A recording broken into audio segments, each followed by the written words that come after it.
Well, workers in several industries are now reporting that they're losing their jobs to artificial intelligence technology like ChatGPT. Some economists predict that it could actually replace hundreds of millions of jobs. Now, employees who write marketing and social media content are among the first wave of people being replaced with AI. But some say that even advanced AI doesn't match the writing skills of a human, as it lacks a sense of personality. Let's bring in Dr. Kamila Forkosh Lavan, a practicing psychologist and organizational consultant, joining us live from Jerusalem. Thank you so much for being with us. Look, we're kind of at an interesting point in our society now where there's a lot of jobs across the board that could be replaced by artificial intelligence. We're talking about customer service, paralegal jobs, even accountants, and even trading on Wall Street. So how are people supposed to deal with this when they're moving to other industries if they can just be replaced by artificial intelligence? Exactly. This is a very, very good and very important question to ask, and a very brilliant topic, right? And kind of in continuation to the topics that we're talking about, AI from before, like where are we in all of this? Where's the human? And so it's very important to understand that while technology is moving forward and we need to catch up with the ethics and the legalities, because as we know, there is a lot more that we can talk about. We actually can talk about for a very long time, including healthcare and the influences and what does it bring with it, but we're going to stay on this topic for now.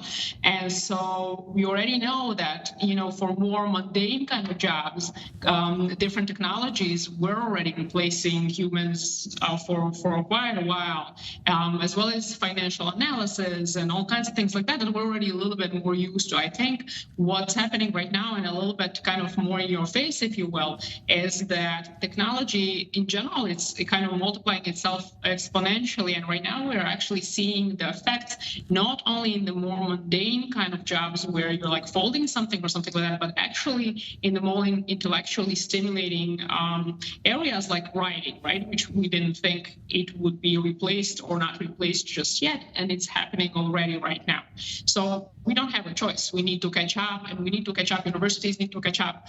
Who are we training? How are we training? And where is it that we're fitting in?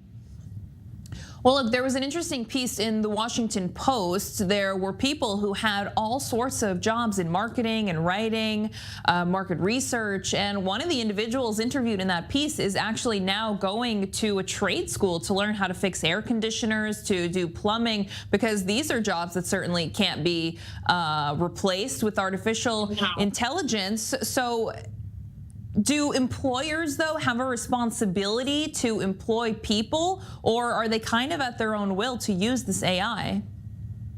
So I don't think that they necessarily have a responsibility, because that brings us again back to the very big question of like, where is then the space for technology, right? And innovation, which we are always looking for something better, for something more efficient, right? Like, for example, we have cars. No one would think even about not having cars, right? But way back when, did the employers have responsibility to use a horse and donkey and the people that know how to ride a horse and donkey, or should they be also implementing the new technology of a car or a train or whatever? Yeah. So like those questions are questions that aren't new. We've been dealing with them for generations. Again, we just need to be able to catch up. And yeah, like you're saying, plumbing, right? But plumbing isn't something that also potentially could be replaced, right? So we just need to be able, first of all, as parents, as universities, as schools, to be able to teach people to have in their hands more than one trade that they can have educationally, and also,